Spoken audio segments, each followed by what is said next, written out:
cruzado ese camino, muerte y destrucción. Yo no elegí mi destino ni mi redención.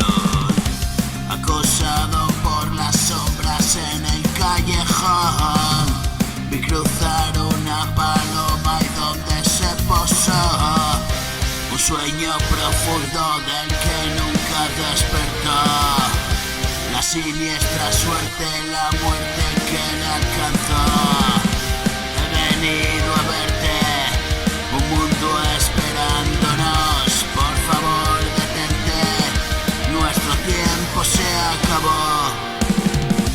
Y reía, ignoraba lo que había tras la puerta y a patadas con la vida se mofaba de todo lo que pasaba. Ya descansa, nunca se enteró de nada.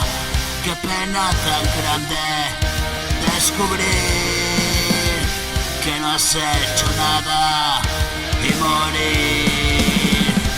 Hoy me lo hago grande y partir libre de equipaje y sonreír.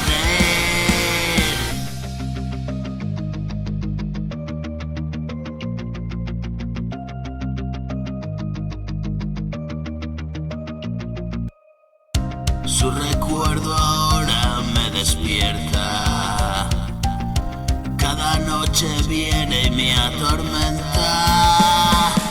Lo siento, reviento y digo cuánto pienso.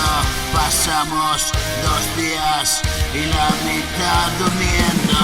Ya sé que me querías decir, ya sé que pretendes de mí estar dispuesto